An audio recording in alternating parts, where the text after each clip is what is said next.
שלום לכם, אנחנו שוב פעם נפגשים לשיעור הרביעי בסדרה שלנו. דיברנו בשיעורים הקודמים על בדיקת הרצון, על הבירור והדיוק שלו, דיברנו על המחסומים והמכשולים, והיום אני רוצה לדבר על פעולות בהסרת המחסומים הקשים להסרה. אחד המחסומים הקשים להסרה זה פחד. פחד מהצלחה, פחד מכישלון, פחד שאני לא אצליח לעמוד על הגבולות שלי, כל מיני פחדים שנכנסים וגם כמובן טראומות עבר. כל המחסומים שדיברנו עליהם בשיעור הקודם גורמים לדבר אחד, דחייה של המטרות שלי.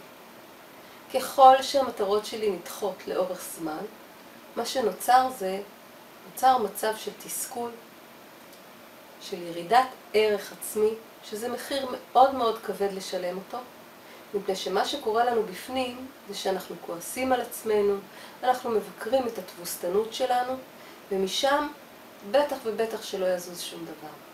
אז למה אנחנו עושים את זה לעצמנו? מה קורה לנו בפנים? אז מה שקורה לנו בפנים זה שבעצם יש לנו איזושהי חומת הגנה. והחומת ההגנה בעצם מגינה על עצמנו שלא ניפגע. אבל לפעמים החומה מגינה על עצמנו יותר מדי עד כדי מצב שבו אנחנו נמנעים.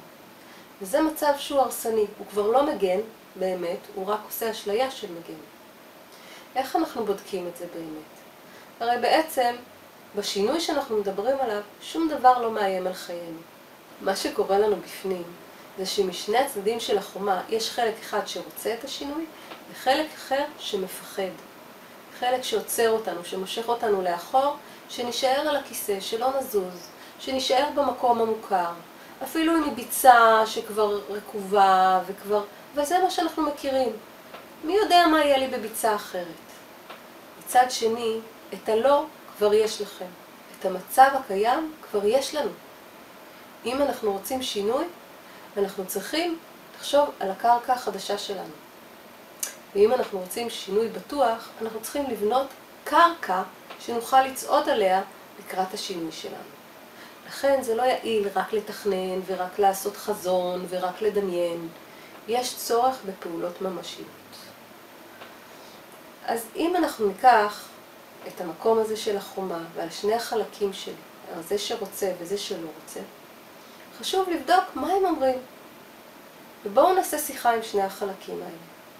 החלק שפוחד יגיד, אני לא יכול, אין לי את היכולת, או שהוא יכול להגיד, אני מפחד להיכשל, או למה אני צריך את כל הבוג'רס הזה, זה יגמור לי את החופש, ואני אהיה נורא נורא עסוק, ועכשיו סבבה לי, אני איכשהו מסתדר. יבוא החלק הרוצה, וצריך לענות לו. צריך לשכנע אותו שזה כדאי. ומצד שני, להרגיע את הפחדים שלו. ברגע שאני מרגיע את הפחד, החלק החושש יכול לאט לאט להירגע, ולאט לאט להיות פתוח להקשבה לחלק שרוצה את השינוי.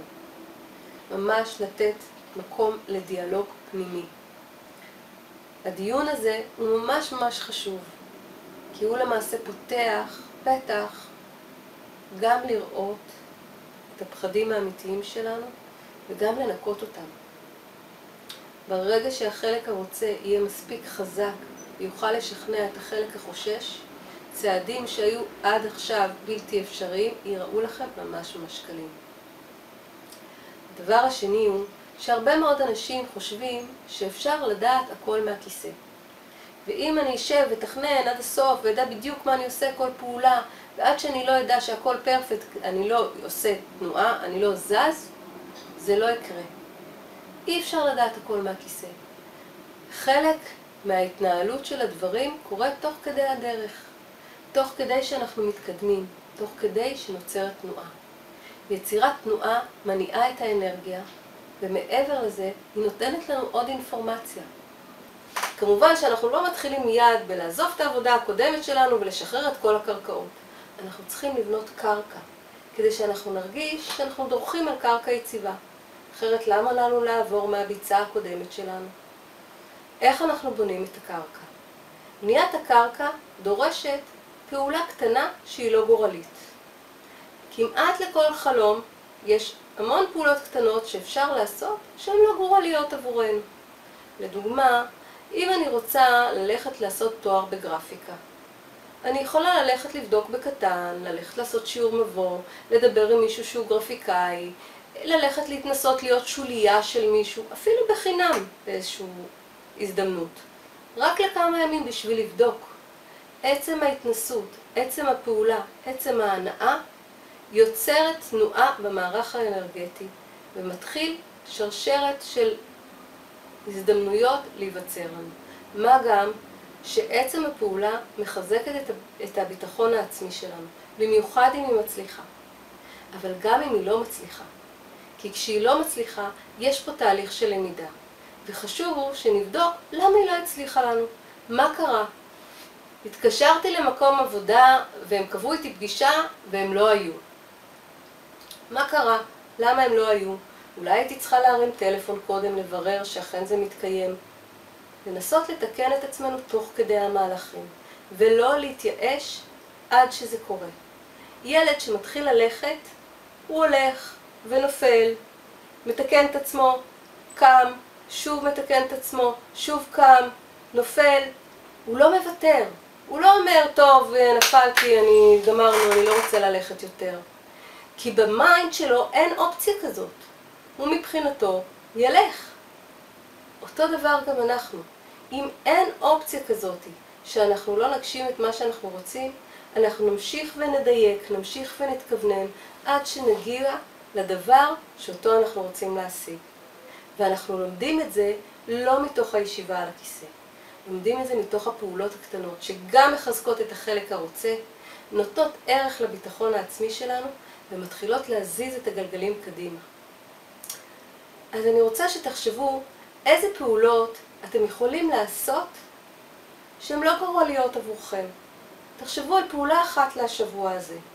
משהו לקראת החלום שלכם. ללכת להיפגש, לשלוח קורות חיים, כל דבר שלא עשיתם אותו בעבר, או שעשיתם ואתם צריכים לעשות לו איזשהו תיקון, ולעשות אותו הפעם אחרת. אני רוצה שתחשבו על פעולות כאלה שתעשו אחת לשבוע, עבור החלום שלכם. עצם העשייה הזאת תעשה פלאים בתוך תהליך השינוי שלכם. אם עדיין אי אפשר לעשות שום פעולה, ואחרי שעשיתם שיחה עם שני החלקים, צריך כנראה עדיין לחזק את החלק שרוצה. לבדוק שוב, מה המטרה? אם זו מטרה שלי, אולי מטרה לא שלי, אולי אני מרצה מישהו אחר.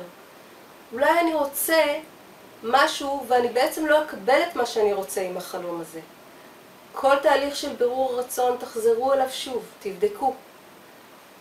ואם עדיין עשיתם את כל זה ועדיין לא הצלחתם, תנו לעצמכם את המדיטציה הראשונה שנתתי בסדרה, מדיטציה ריפוי, ותחזקו את החלק החזק שלכם, את החלק הרוצה, ותבקשו ריפוי לחלק הפוחד והחושש.